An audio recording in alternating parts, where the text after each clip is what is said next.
Well, good evening, everyone, and welcome to Live Levine Update. We're thrilled to have you on the show tonight.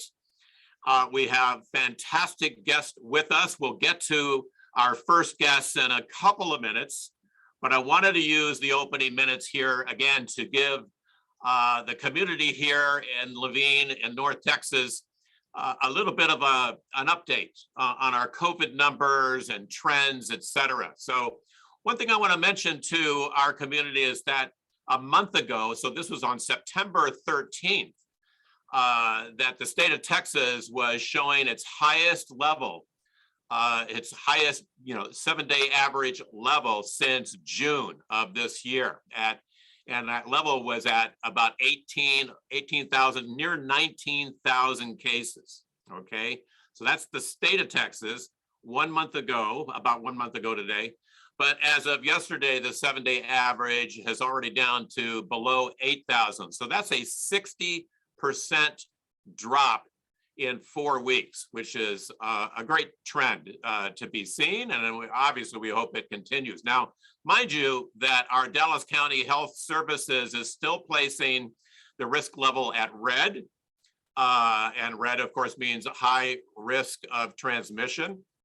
I want to give a portrait to everybody about how it looks in the school, with the school business, the public schools throughout Texas, that gives you a sense of the COVID cases among students of school age. And Yael, if you can put that up for a moment, we can just look for just a minute at this one. I think it's coming up here. There it is. So where you see on the left side, the blue line, that is the total from the last 2 months.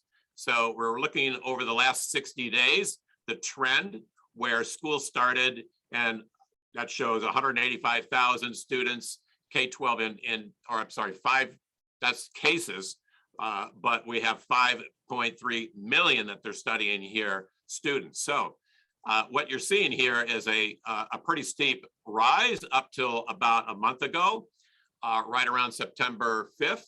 And then you see a sharp decline. Now that number, that graph only touches on still 10,000. There's still a lot of cases out there.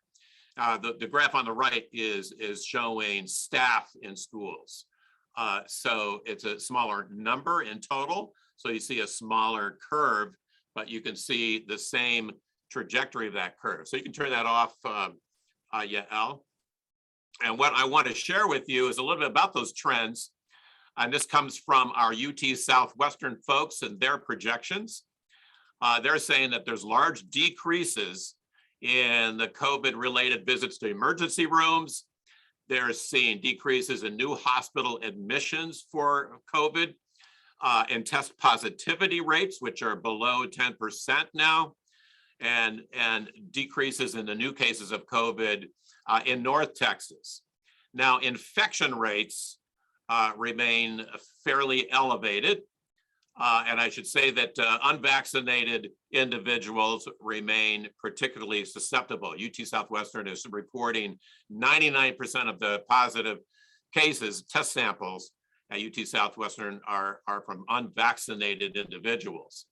Pediatric hospitals, the admissions are still well above January's level, but the admission levels, I should say that the admission levels are currently declining. They're higher than they were in January, but they're currently on a decline. Rates of self-reported mask wearing in public significantly increased in July, but then began to decline again in recent weeks. So everybody out there, we've got to stick to it for a little bit longer. Our medical advisory team is recommending that we hold to our protocols for the next few weeks, at least the next 3 or 4 weeks. We're not quite ready to drop our safety measures like masks or opening the doors fully to parents. But if and when we begin to relax some protocols, we'll be doing so very gradually. Now, mind you, you will see a few of these survey questions. We just have a few of those. Go ahead and answer them at your leisure and then click them off. You can also tonight ask your questions, put them in the Q&A down below, and we're happy to share those questions with our special guests. Now, a couple things here. We know just currently in the school, 2 families only are experiencing COVID cases in their families, but not thus far with their Levine enrolled children. So there are no classes exposed. Nobody's quarantining right now. Good sign. We had no K8, no cases in the K8 level so far. And we only had a few cases down in EC in the very young children over a month ago. So we're holding steady here at school. 3 teachers who are unvaccinated. We have 120 employees here. So that's a pretty good record. And 2 of those teachers with medical postponements and 1 seeking a medical postponement. So it's almost as if we are at 100% compliance with our initial recommendation and requirement to be vaccinated here in our school. So with that, I'd like to begin to introduce our first guest tonight. So happy to have her, Professor Abigail Marsh. And she teaches psychology, neuroscience, and cognitive science at Georgetown University with an undergraduate degree from Dartmouth College and a PhD from Harvard University. And her expertise in brain research looks closely at empathy and altruism and psychopathology and seeks to answer questions such as what drives us to help others and what prevents us from harming others. You know, her work has been widely published in academic journals, and she's the author of The Fear Factor: How One Emotion Connects Altruists, Psychopaths, and Everyone in Between. Professor Marsh, thanks for being on our show tonight. So happy to have you here. I'm very happy to be here. Thanks so much for inviting me. Well, great. I want to start with just a question about your book. I thought it was a fascinating book, The Fear Factor. I feel has extraordinary importance for those of us in the education business. I wonder if you can just share with the audience a kind of a synopsis of your research into the brain and what you've learned about people who can perceive fear in others and those who are unable to detect the emotion of fear and kind of the implications there. I know that's a larger question touching on your book, but I'd love to just hear a little synopsis from that. Yeah, I'm happy to give an overview. So my interest in understanding sort of the extremes of human compassion. And by the way, sorry, my room got very dark in the inner room. It looks like I'm in sort of a spooky Halloween scene, but here I sit. Well, you're being lit up. We can see your face, and you're all good. You're all good enough. Good enough. So my interest in human altruism and aggression was spawned partly by some personal experiences that happened when I was in my late teens, early 20s, when I was both rescued by a stranger and then in another incident attacked and assaulted by a stranger. And it really hit home for me just how wide the range of human compassion can be. And so as I was getting my PhD in psychology and then in my postdoctoral work, I started exploring what processes in the brain might vary in people that lead them to have these huge differences in how compassionate they are.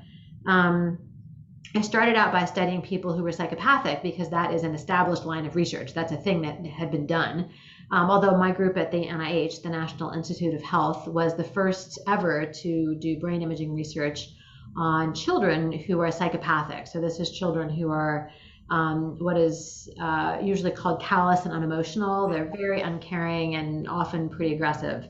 And we found that their amygdala, part of the brain that processes fear, is smaller than average and less responsive than average, which makes them relatively fearless and also very unresponsive to the sight or even the idea of somebody else who's afraid, which may be why they don't mind causing this emotion in others.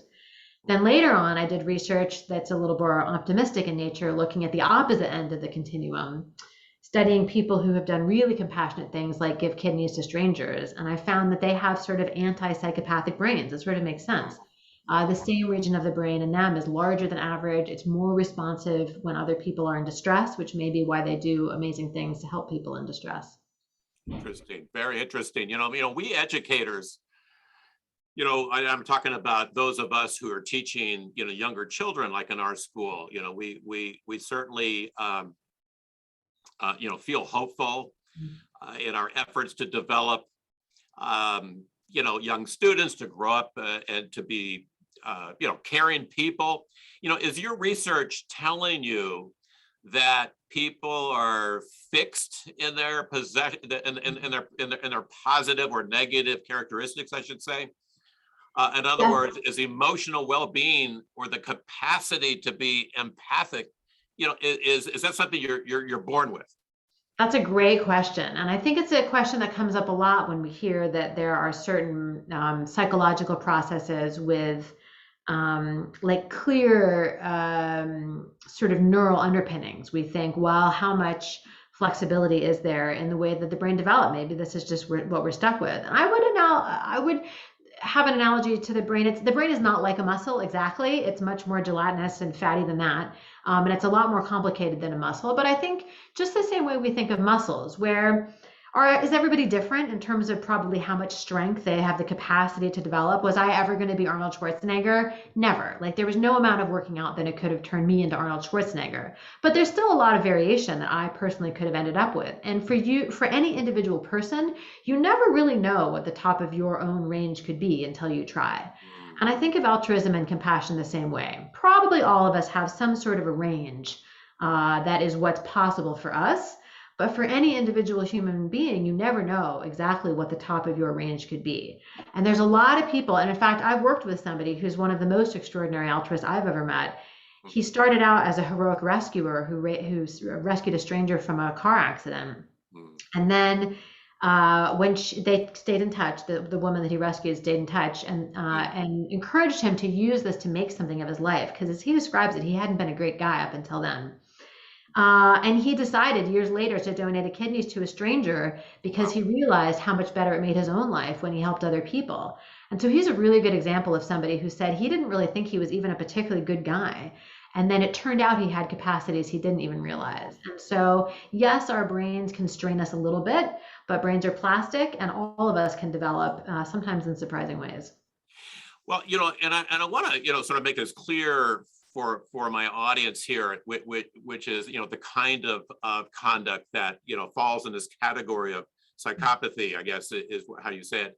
And you say there's this big range. And I think it's important for us, in the school world, to understand that. I think your book mentioned this a little bit about reactive aggression and things like biting and scratching, and that we might even see as developmental and nothing to be too concerned about.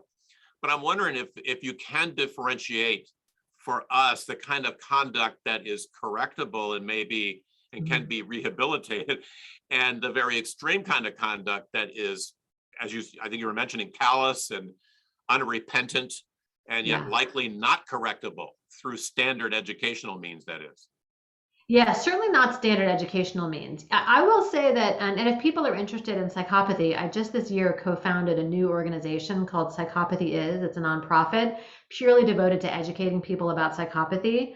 And if educators are interested, if they have concerns about a child that they're working with, we have tons of resources for educators. In any case, so aggression is a pretty normal part of childhood for most kids. In fact, the most violent year of a person's life statistically is the age of about 2 or 3. And I had a toddler who was highly violent at that age at one point. And the kind of aggression that we see pretty often and don't worry about too much is, as you say, reactive aggression, which is the kind of aggression you show when you're really frustrated or feeling threatened or in pain. And you lash out as a result. And that's a pretty normal kind of behavior you see in lots of kids, although they should learn to inhibit it and channel that frustration in more adaptive ways as they get older. And so kids who are having trouble learning to regulate that very emotional aggression may need trouble sort of dialing back the high emotions that they're feeling. And that's something that you can help teach kids to do with sort of appropriate frameworks and consequences. And that's not the sort of thing that would lead you, when you're mostly seeing that kind of behavior, that would lead you to really worry about a kid.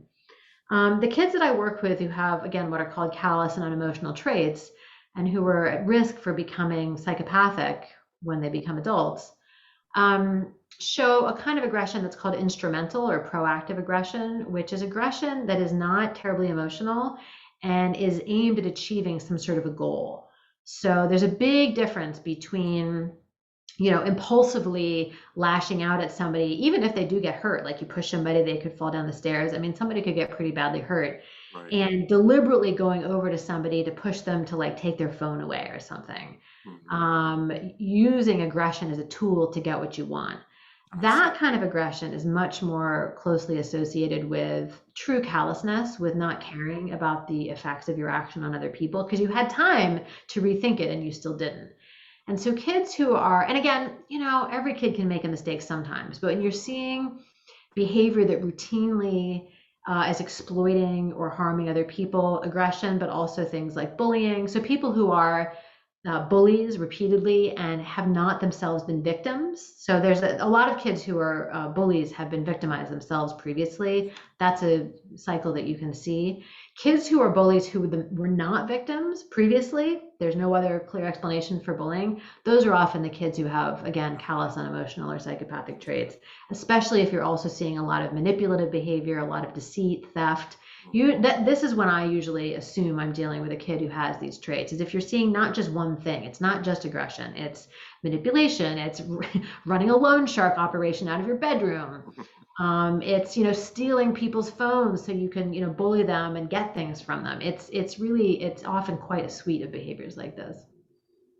In your book, Professor Marsh, you mentioned oppositional defiant disorder and bipolar disorder. You mentioned at one point, and anxiety, things like that, as conditions that haven't been studied enough. And, I take it these conditions are less severe than that the psychopathic behavior you're talking about as well. But why aren't these conditions in your view, you studied more than they are? They are certainly more prevalent, I think. And, why don't we have more effective therapies for them? Or can you comment on that? I'm so glad you asked that question. Yes. So psychological disorders that are mostly characterized by aggression and delinquent behavior like theft or conning, that sort of thing, are known as externalizing behavior disorders, mainly conduct disorder and oppositional defiant disorder, although there are some others that kind of qualify. But those are the most common, and they're really common. So the single most common reason that children are referred for psychiatric treatment in North America is due to externalizing disorders, where the behaviors that they're engaging in are negatively affecting other people. They're really common. And I think one of the reasons that we don't have better options for parents whose children have these disorders is because it's a little bit harder to feel sympathy for kids whose behavior is hurting other people. And we pour resources into the kinds of diseases that cause us to feel lots of compassion for the people who are affected by them. And disorders like conduct disorder are really stigmatized. And in fact, many people say, well, we should diagnose fewer kids with conduct disorder because it is so stigmatizing. And my response is, well, then what are we going to do? These kids need help. The parents need help. Parents of children who have significant conduct problems. I mean, if anybody in the world deserves your compassion, it's parents of kids with significant conduct problems. They have a rough road. And the co-founder of my organization is a parent of a child with conduct problems. She said, I want no other parent to ever have to go through this.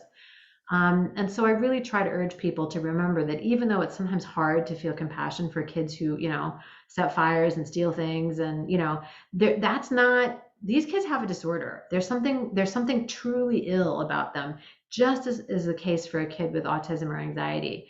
And not only will that child have a much better chance of flourishing if we can develop better treatments to help them. And there are some treatments. I don't want people to think there are no treatments. It's just, they're not enough and they're not effective enough compared to the treatments we have for bipolar disorder and depression and things, which we can treat. I see.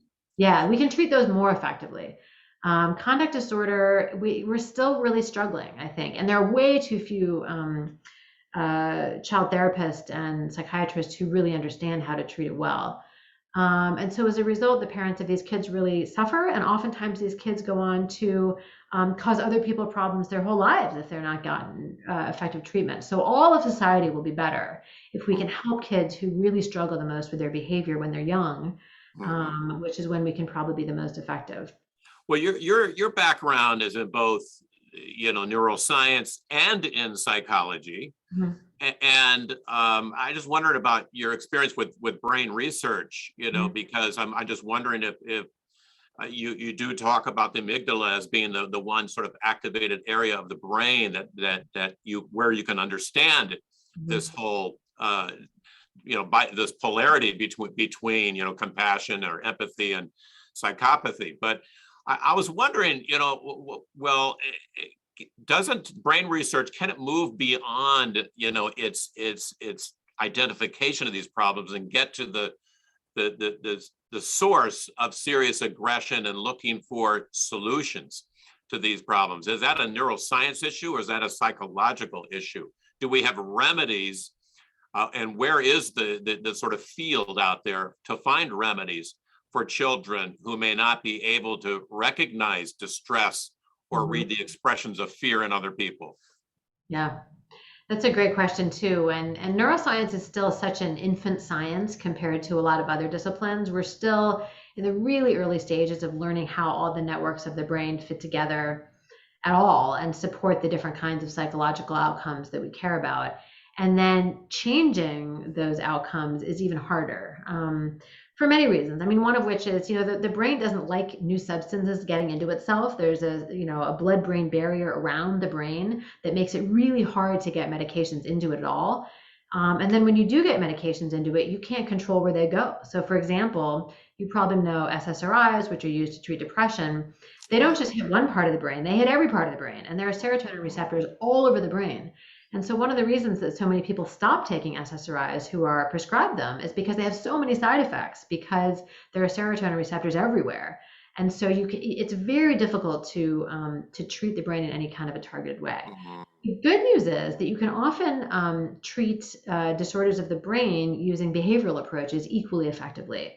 So for example, we're starting to learn a little bit about the neural basis of autism, for example, which is not like psychopathy, except that both of them are developmental disorders. So they something about the way the brain is building itself from very early childhood goes awry in both children with autism and psychopathy. But we know that with autism, the most effective treatments for it are actually really intensive behavioral therapies that start when children are as young as 2 or 3 years of age, that change the sort of reinforcement they get for social interactions and can really, really help them flourish in social interactions as they get older.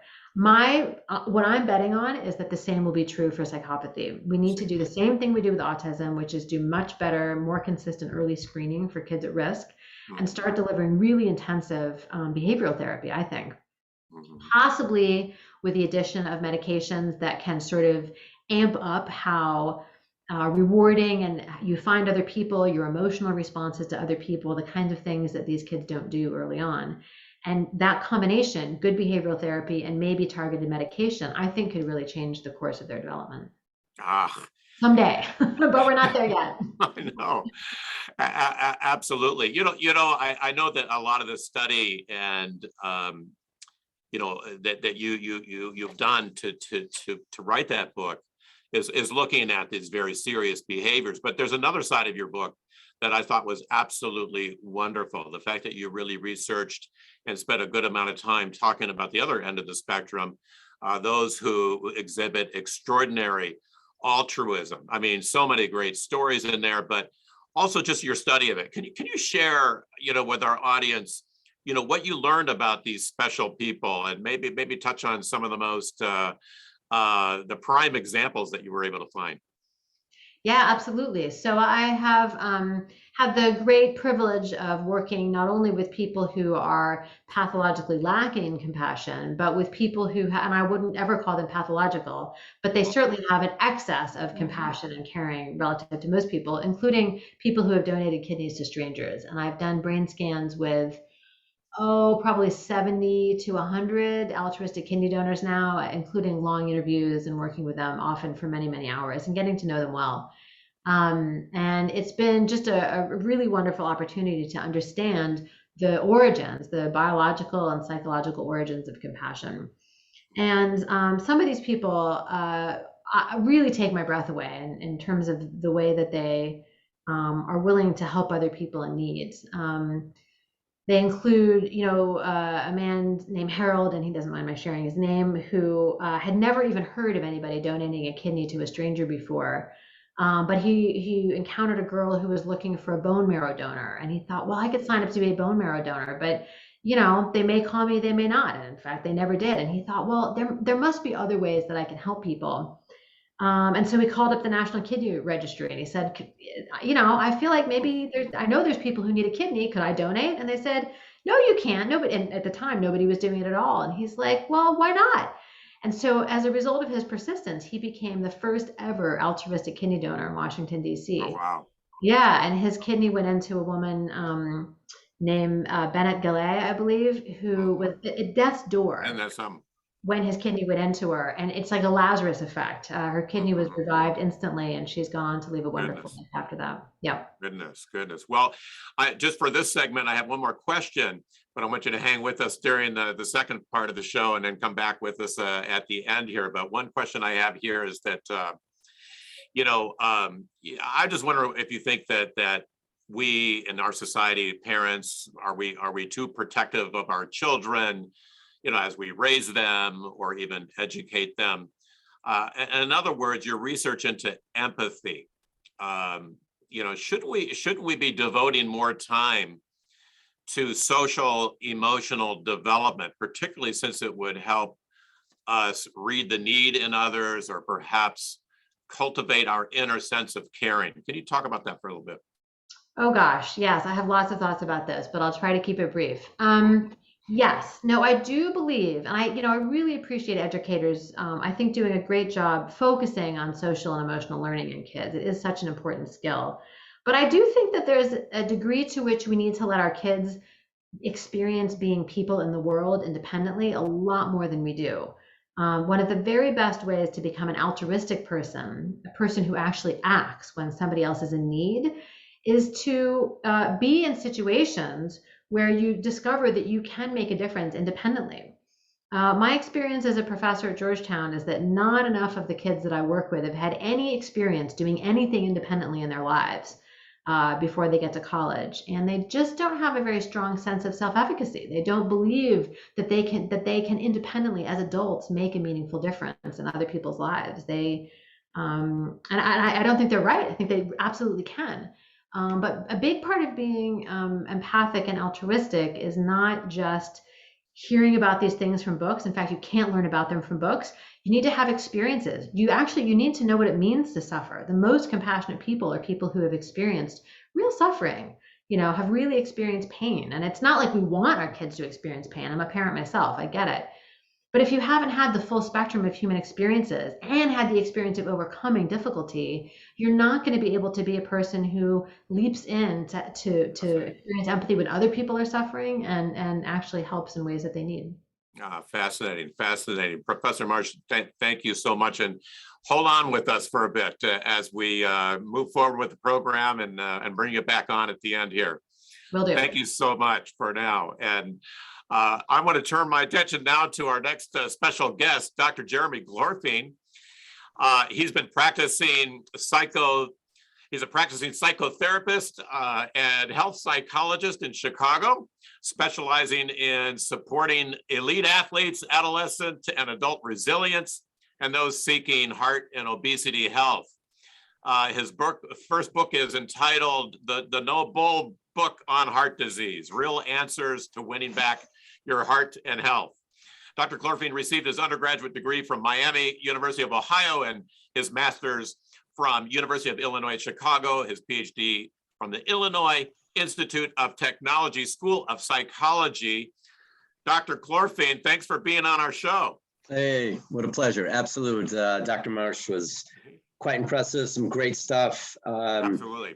Yeah, just really fascinating for sure.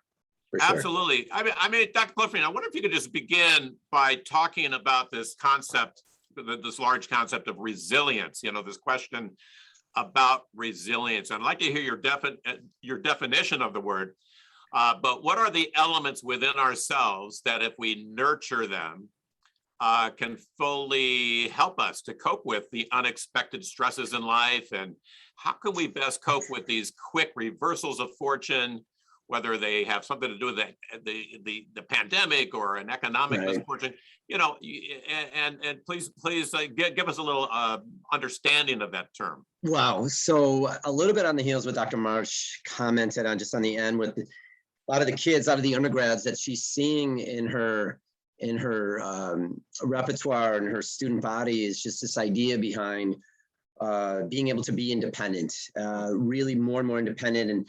And given the caliber of kids that she's seeing at Georgetown, there's, it's not a surprise. I don't think it's a stretch to say that a lot of the kids are just really working very hard to kind of stay on track to be able to get into a school like Georgetown. So in a way, they're rewarded for staying very linear in what they need to do and very kind of working hard at achieving some very specific goals, but then to be able to withstand some of the stressors in life. What's the trend we've been seeing in the past 20 years? And I'm going to use some big kind of cliche phrases here, but like this kind of helicopter parenting and snowplow parenting, which is really kind of an interesting term, is because really in the past 20 years or so, actually kind of middle income and upper middle income parents are actually spending more time with their kids all throughout industrial nations. So parents are spending more time with kids. And there's a whole technology world out there that I'll jump in on, but to get to resiliency, and another term that I'm going to use to describe resiliency is grit. Grit is this kind of like, you know, just really this word that describes this ability to kind of push through discomfort. And at the end of the day, we walk a line as parents. I have 3 kids, and I think I'm a really good, lousy parent. So I do some things really good, and I do some things like, and so, but ultimately the basis of teaching our kids a type of grit is really difficult as a parent. Because we have to put our kids in situations that are not traumatizing. Like I'm going to send my a kid to Istanbul at 11 and just figure it out. I'm not going to do that. But the flip side is we are so involved in their lives in every capacity. Like I joke that my wife knows my son's respiration rate due to the phone. Like she's like, oh my God, I'm kidding. She doesn't know his respiration rate, but you get the point. So we're totally overly involved. And so for us as parents to, again, I don't want to give more stress to our parents, but to give our kids a type of resiliency, but really a grit is a stuff that really puts them in another caliber on so many levels. And we have to focus on that. And it shows managing stress, success, all those things kind of relate to grit. I love that term, grit. I think that's very, very helpful here. And, I mean, as parents and parents of school children, we want to, look, we understand the world is a competitive world, and we have high expectations for our kids. And of course, we want them to go to schools like Georgetown and have courses with Professor Marsh. But, I wonder at the same time, how do we as parents, is it a matter of modeling less pressure, or what do we do to take off our kids the pressure? How do we make that balance so we can still work and have what these kids want, what we want for our kids, but we don't want them to be crushed and just to buckle under this load of pressure? Okay, that's a $64 million question, and so it depends on which altitude I want to kind of go with that. What I think is happening is that clearly the parents who are listening, we want our best for our kids. But what we want more is we want them to develop into people who can be resilient, who have an ability to adapt, as we see increased rates in depression in the United States, certainly pre-COVID, but certainly post-COVID. And this is a huge trend that college entry kids are coming in with higher levels of depression and anxiety. Okay. Now, let's say we are, to some degree, we're getting really good at diagnosing it. To some degree, are we over-diagnosing it? But what we are doing is we're not letting these kids be more independent. Okay. So as a parent, we have to stand back a little bit and kind of let them skin their knee. At the flip side, we're not going to put them in environments that are traumatizing, but we have to let them work through that. So when Dr. Marsh commented on, how to build altruism, is letting these kids kind of play, let these kids kind of figure it out, let them be on their own. And it's not easy for a parent to not get involved. And I've got to kind of move in this direction, Tom, is this idea that we are seeing bit by bit the erosion and developmentally, and I would even say from a cognitive standpoint. I mean, Dr. Marshall probably even is going to comment on this a little later, but the idea behind what's having on the biochemical level with kids and technology, we can't put it back in the box. These kids are going to have access, and I even think boys are being more affected, and there's some research on that. Boys are increasingly more and more delayed. In every facet, driving, interacting with girls, the access to technology, and their ability to, I'm going to talk about boredom, their ability to tolerate boredom, and then our overdiagnosis of ADD. I'm not saying some of the kids don't have ADD, like they check all the boxes, they have it, but the treatment for it is actually, again, I got to be careful going down that path, but the idea is that technology is here to stay, but less technology is really important in these kids' brains and in their development. I want to follow up with that, Dr. Clorfene, regarding technology. Obviously we got this hyper techie world going on of game playing and things like that. And but like, what advice would you give parents about ways to mitigate the impact and how do you, like, is this and I know you've dealt with addiction and different kinds of addictions. Is this kind of an addiction, or what is it? Yeah, it's for the sake of discussion, it's an addiction that can be broken. We gotta be careful. That's a loaded word, and not really going on there, but it can be. One of the things that's important is this. So imagine 4 people going out to dinner, okay, and you got how many people are on their phones? The parents are on their phones at dinner. Now, so let's just leave the phones off to the side and be able to sit for 20 minutes. Imagine sitting at a dining room table or at a restaurant, at any local little restaurant without your phones out.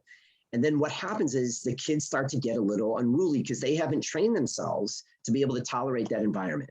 And so the parents are like, they're getting annoying. And, what do we do? Do we just give them their phones? And the answer is like, you have to find technology-free zones. Just create spaces in your home that's like, off the grid, completely off the grid. But the problem is if the parents don't do it, the kids ain't going to do it.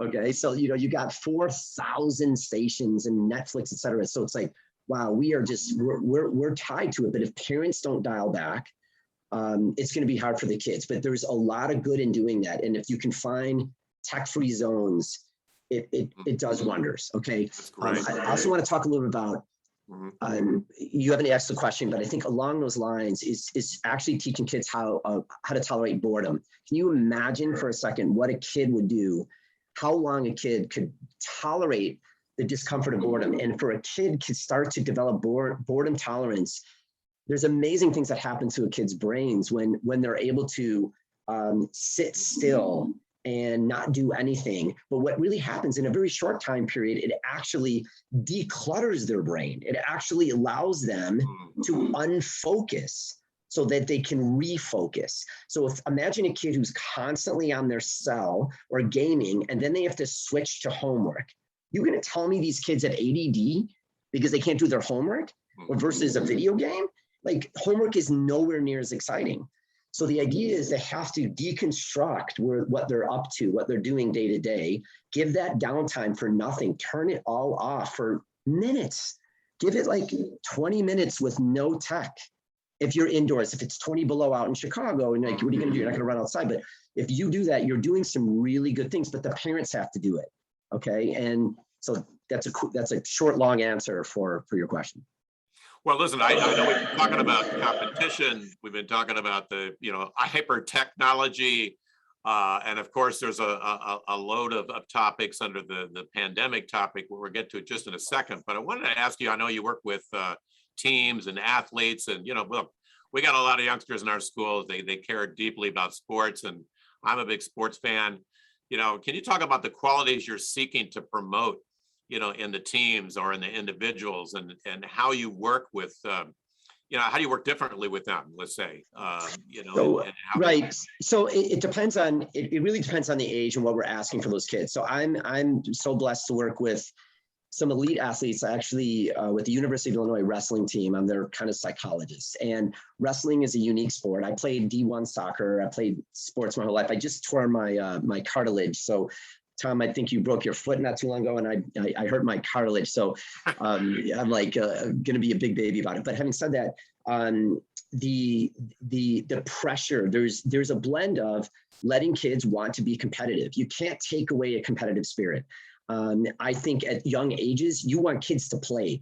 I want them all out there. Like, of course, there's travel this, and there's all these pressures, and there's a huge institution, huge economic driving force. There's huge economies based on kids' sports, kids dance, kids cheer. I'm not negative on that, but I know at the younger ages, get the kids involved, get them playing. You want to teach empathy, is like, let them play and stand back. Let the coaches do their thing. I guarantee you the chances of any of our kids becoming an elite Olympic or pro is pretty slim. I'm not going to discourage it, but let's be honest. I think that idea of getting the kids outside and watch this, you know what happens when they play sports? They're off this. So even at age like 9, 10, and 11, my teenage daughter, my 15-year-old, is pretty tech savvy, but she's in practice all day in field hockey as a sophomore, and she's not on her phone at all, and it's great, So I'm just thinking, like, that's one of the places parents can say, God, how do I get my kid out to get them involved in sports, but then let them be. Certainly as they get older, even in a junior high, as they get a little more competitive, let them be competitive. We can't stop that, but let them kind of figure out, let the coach stand back on that. That's not easy for parents because we love watching our kids play. Yeah. At the same time, the more involvement of that, the better, but let them be kids. Let 11-year-olds be 11-year-olds. They're going to cry when they lose. They're going to be happy when they win, but they have to be sports about it. They can't, if they're sports and they can understand that hurts, but you can't be jerks when you play, but you can play hard. And that's resiliency. That's also really normal. That's what I think is right. So, love it. No, good answer. I love that. I want to ask you, I'm going to bring in an expertise of Professor Marsh and connect it to you. And that is that, she, of course, in some sense was really talking and researching, sort of a branch of emotional intelligence. And I know that in your book, your No Bull book on heart disease, can you explain the relationship between emotional health and heart health? Now, I know that's a question for all of us, middle-aged and older fogies out there, but well, it's the best way to look at it is like, what's chronic stress? Okay, I mean, acute stress, our bodies react very quickly. It releases adrenaline, cortisol to protect us against an impending threat. Dr. Marsh even mentioned that she had a really wonderful experience and a very, very scary experience. And sometimes those scary experiences to protect yourself. So you're going to release tons of adrenaline and cortisol to do things where your body can react and defend yourself. And a lot of people under very difficult circumstances would need that kind of immediate stress. But we have what's called chronic stress and chronic anxiety. And this is also kind of the paradox of what we're doing with chronic stress. We are actually, and this is, I'm going to kind of make a little stretch here, but for a lot of people in our country, we've created different levels of what I call comfort. We're doing it for our kids. The technology creates a certain level of comfort. And there's this, it's called prevalence-induced, let's forget the term, prevalence-induced concept change. And that is we create environments that are more and more comfortable. We change the goalposts to become what becomes more discomforting. So the smallest things become discomforting, which adds to our overall stress. Okay. And so the idea of like, what is stressful over time impacts all of us as adults is that we keep trying to become more comfortable, which actually makes us more uncomfortable. And so we lose our perspective on that. And that stuff takes a toll on our body. Stress, chronic anxiety takes a toll. Now look, the kind of the political COVID, this past year and a half in private practice, I've never been busier in my life. I prefer not to be in a pandemic. I'd rather be busy and not in a pandemic, but it's been insane. And the level of anxiety and what is activating people is, I stopped watching the news. I probably cut it 2/3 and I was less stressed. I was just watching the news constantly under very difficult times, and I was constantly activated. I couldn't sleep. Like, I was upset. And so I finally, like, I need a break from it, and I actually feel better. So the idea is that slow type of kind of grind, those hormones, the adrenaline, cortisol, over time can grind down our bodies. Stress will wear us out. And so trying to do stress management stuff. And I one little interesting point, not only with kids and adults, nature is like the most wonderful organic Xanax, okay? When we start getting out in nature more, less technology, more nature, and we start actually, interestingly, for kids doing challenges in nature and adults start doing outdoor challenges, you actually start changing your biochemistry. You actually start healing your body. If you actually take a kid who's, again, I'm a little stretchy here, but you take a bunch of kids who are struggling and you go camping for 3 days, they come back like rejuvenated.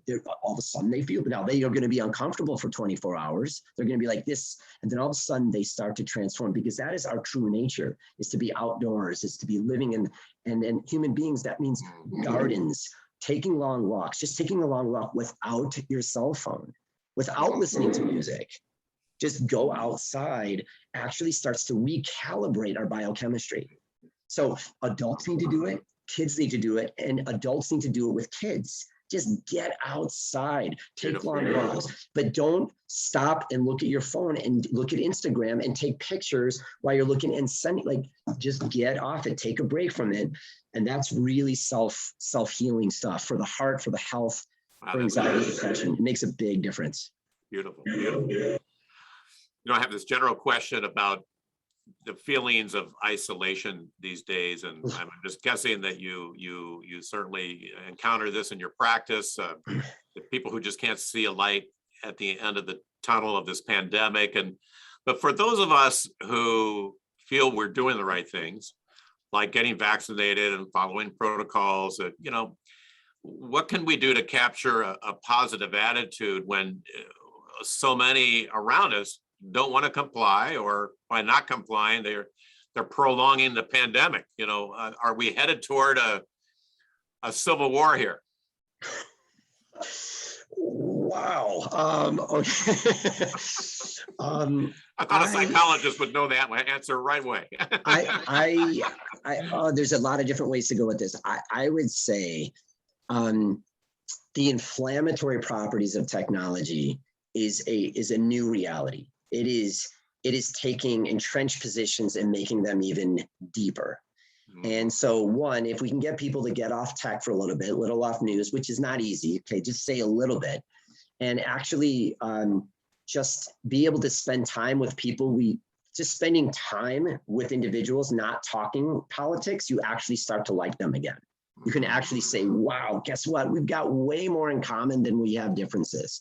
But if I'm in isolation, reading what I want to read, and I'm well armed, you can make an enemy out of anybody very, very quickly. But then once they become a person, once you actually meet them, and once you actually just spend time with someone, before you know it, you're just not that much different. So again, I think the general overview is decreasing the tech influence. Last point, sure. I would say probably the biggest pain is loneliness.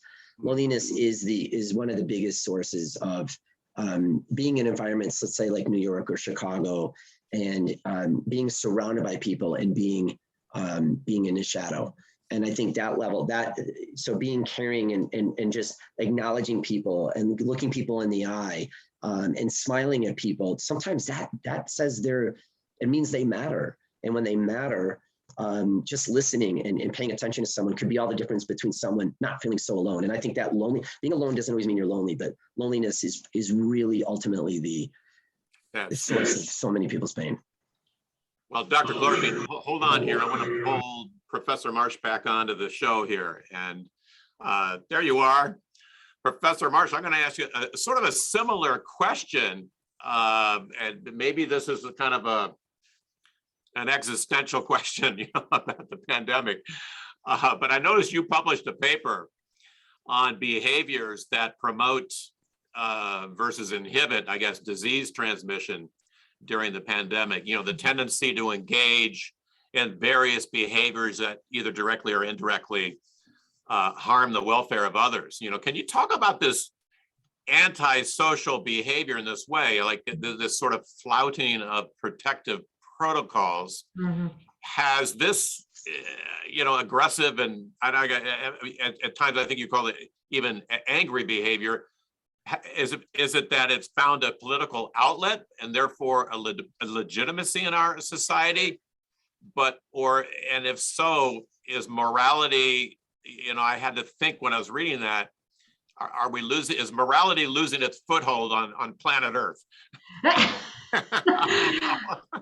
Yeah, that's a big question. So I don't think morality is losing its foothold, I'm happy to say, and I do want to emphasize just how very much I agreed with everything Dr. Clorfene said. I think there's such important wisdom there. The problem with, I mean, the things that make moral problems hard is that there are a lot of situations in which different moral values compete against each other, right? There are lots of situations in which there are sort of moral obligations in more than one direction, and it's balancing them that is our challenge. And I think the pandemic has taken us through many phases of getting different kinds of competing information that has made it really hard to sometimes know what the right thing is to do. Our study looked at social distancing behavior in the very early stages of the pandemic, March, April of 2020, when most of us had no idea what was going on still, right? We didn't know if we could catch the coronavirus from our groceries. You know, we all remember the like bleach in the groceries phase, or maybe some of us do. I do. And what we were looking at is in that early phase of the pandemic, when basically everybody was pretty terrified, at least in DC, they were pretty terrified. And we were getting pretty clear guidance from the CDC about social distancing. Not much else, but we were certainly being told to keep our distance from each other. And what we found is that at least when there's pretty clear universal messaging about keeping our distance from each other, trying to stay home, except if you have to go out. Again, this was the beginning of the pandemic. The people who had no particular reason they had to go out, they weren't going out for work, it wasn't that they had to, and they were still flouting these consistent guidelines coming from the CDC, were more likely to be just generally antisocial people. They'd be more likely to be people who just actually don't really care about others in lots of different domains. And I guess that's not really surprising because more antisocial people do a lot of things that put other people's health at risk. They drive too fast, right? They go through stop signs, text and drive. You know, they do all that. You know, failure to take other people's welfare into account is a trait that can affect a lot of different kinds of behaviors. I will say, though, that now, unfortunately, the reasons that people are engaging in social distancing behavior to different degrees, I think, has much more complicated roots. And I actually do believe that most people, almost everybody is the protagonist of their own story, right? Each one of us believes that we're making decisions that make sense in light of the experiences we have, in light of the values we hold, and in light of the information that we have. I think one of the reasons we're seeing this, you know, sort of bimodal pattern of social distancing behavior is that people are in just really wildly different information ecosystems, and they're surrounded by very different networks of people. And so, you know, I think most people are making decisions that they think make sense within the information ecosystem that they're in. And I think it's a real shame that we're not living somewhere where our government from the beginning was speaking with one unified, clear message. Like, this is the right thing to do. You know, if you're in these situations, this is what you need to do. And has let people make their own decisions so much of the time. Sometimes making our own decisions is a good thing, but when it comes to science and public health, sometimes it's not.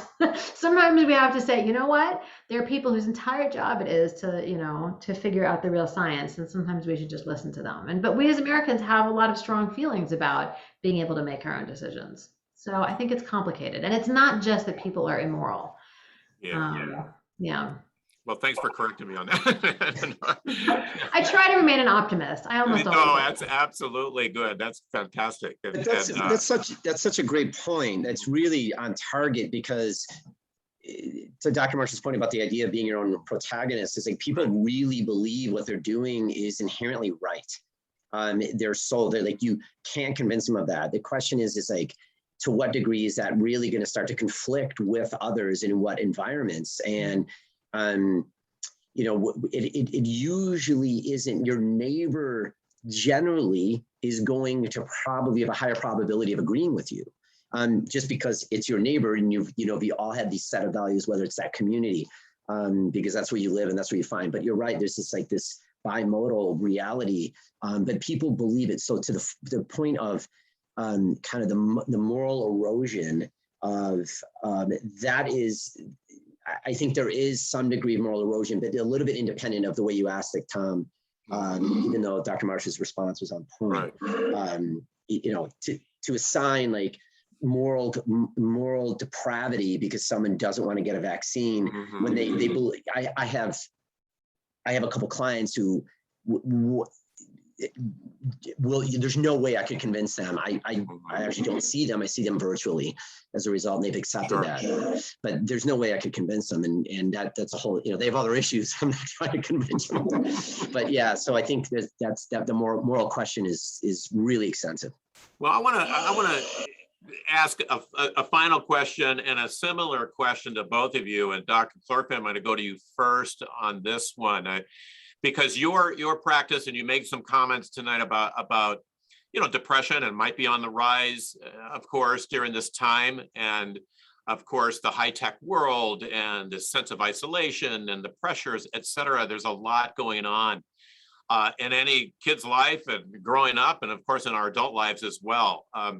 Do you have what's your take on looking forward? And I'm not saying please define and give me some predictions, but I'm just saying, what is your general perspective? Do you have an optimistic outlook that we can kind of grapple with this, or are we really sort of like, you know, sort of spiraling down into the toilet? I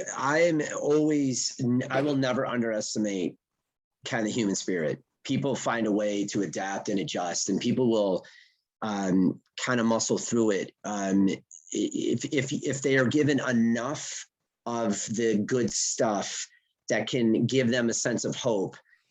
Things like battling depression can get better through many different modalities when they feel connected, really human connected. So I'm fundamentally optimistic, even though we can measure these trends better, we can understand them better, even though there are some significant increase in anxiety and depression, we can, I mean, just to say treat it sounds so sterile, but we can actually improve it. And I think there will be movements that can, I think there'll be a point in time where, listen, I'm no expert on this, but I just want to tell you, China right now is basically telling the entire country to turn off their cell phones. Like, they can do that as a nation. They can just press the off button, and they're saying like, your kids only get 2 hours. Like, they get it. Okay, I'm no expert on this, but they're actually telling their kids, no more, you're off. Yeah. So they're in front of the curve with this. They created, well, we're all created the curve, but now, so I'm saying we adapt quickly when we do it right. We can adapt quickly and get better quickly. So I'm optimistic. That's great. Thank you for that, Dr. Clorfene. And Professor Marsh, I should be fair about your book, even though we touch on this topic of psychopathy and, oh my goodness, all this callous behavior and studying that. But I know that you devoted several chapters to remarkable chapters about empathy and charitable, that just is the world that we live in. And because if we don't get to those chapters, we're thinking, my goodness, you know, what kind of a world do we have here? Can you remark about that and maybe your perspective on moving forward in this world of ours? Regarding empathy and can we sort of make this multiply, you know, in zillions of ways? Absolutely. I 100% agree. I am with Dr. Clorfene in being an optimist. It is true that people tend to be the most pessimistic about human nature, who get most of their information about human nature not from interactions with actual people. And I have a colleague at Georgetown, Professor Kostadin Kushlev, who has found that people are less trusting and less optimistic about other people the more time they spend on their phone, because it seems to rob them of the kinds of positive interactions that remind us of how nice people actually are. When you're out in the world interacting with people, people are astonishingly nice almost all the time. It's where it's on social media where they turn into real jerks. And it's on the news where you hear about the worst things that people have done in your city of several 100,000 people or this country of 300 million people. And it's like, let's pick out the worst things we can find that people have done out of the 300 million people that live in this country. And if you watch enough of that stuff, your brain, I mean, all that brains really are built to do is process statistical information that's coming in. It's how we do everything. All of our ability to perceive, to learn, to remember, it's just our brain processing the statistical information that we give it and using it to draw conclusions and make predictions. So if all you feed your brain is information about the worst thing that's happening, right? Horrible online mobs, people being jerks to each other, horrible crimes. Your brain's going to take that information and statistically be like, boy, this stuff seems really common. I guess people are pretty rotten, right? And if you draw your conclusions about human beings from real interactions, like for example, my colleague Dr. Kushlev has found that that even just simply like using your phone to get directions reduces the number of times you interact with other human beings to get directions. What do we do before we had phones? Well, we would ask people for directions. That's a really nice thing to do, right? We often resist talking to strangers. There's a whole line of fascinating research on this. We resist talking to strangers because we're worried it's going to be like awkward to extricate ourselves again. And what if they don't like us? But once upon a time, we had to, right? Every time we had an interaction, a transaction in a store, we had to interact with a human being. Every time we were lost and needed directions, we had to interact with a human being. Every time we wanted money. And each time we have to come out of our little shell and interact with a human being, you almost always come away being like, that was nice. Why wasn't that person nice, right? And that does really good things for our sense of well-being, our sense of faith in other people, our sense of optimism. It reduces our anxiety. Everything about it is good. And I think of phones like junk food. It's, like it's like mental junk food and social and emotional junk food. It's like it's not poison exactly. But every time you're on your phone getting directions, it's like eating a meal made of Cheetos instead of a meal made of something wholesome that is giving your body and your brains a thing it needs. Absolute perfect analogy. That's a perfect example. Yeah. Absolutely. And so we're basically in the early days of, the post-war era when processed food was a thing, because I guess they made it to feed the military and they're like, well, we have a bunch of it. Let's just give it to people. How bad could it be? And it turns out it was pretty bad. And we're just getting into an era where we're like, actually, we should probably be feeding our bodies real food. But it's going to take us a while to get out of this era of being used to feeding our bodies all this, processed food that's not that good for it. And of course, it's very inequitable, right? It really depends on who you are, the degree to which you have the wherewithal and the ability to eat the food that our bodies were built to eat. And I think the same is unfortunately going to be true for technology, right? There's some families, and P.S., tech CEOs are among the families that do not let their kids use phones and do not let their kids get on social media. They know the crap that those phones are doing to people's brains because they have the research, right? And we're just starting to find out that they haven't been sharing all that research with us. But they don't let their own kids go on social media. And I think it's because they understand that, like, actually, this is not the way our brains were built to experience the world. We need, just the same way that we need basic nutrition, we need a certain amount of sleep every night, we need a certain amount of exercise, we need a certain amount of exposure to germs for our immune system to develop. Like, we have to have that, we're learning. And just as that's true, we need a certain amount of interaction with other people for our brains to develop socially and emotionally well. And we're running this very large, scary experiment on our children right now by taking away from them this really fundamental thing that their brains need to develop. And I'm trying to be as mindful as I possibly can about that as a parent. And my kids are not going to get social media accounts, poor them. They are not going to get smartphones until they're at least 14 or 15 years old. Wow. And I feel, give me a call when that happens. We'll talk. We'll talk, that? Dr. Marsh. You give me a call. We'll talk about that at 14, 15. So far, we're up to 11, and we're holding strong. I will be ridiculously impressed when that happens, but that's another story. Well, thank you so much. I wanna just close down here and turn to Dr. Clorfene and say thank you so much for your amazing insight and perspective, and for blessing us with your thoughts, your psychology, your experiences, and most helpful, touching on very, very important topics for us. And Professor Marsh, many thanks. We're blessed to have your research, fascinating research, and it was a great read. Interesting topics. I've never seen these explored. The way you put it all together in that book. And many, many thanks to you, and the best to you, Professor Marsh, the best to you, Dr. Clorfene, and your families. And thank you for joining us here on Live Levine Update tonight. Want to say good night to my families out there and everybody across the country joining in. Thanks for joining Live Levine Update. We'll see you soon enough at our next episode. Thanks. Good night, everybody. Take care.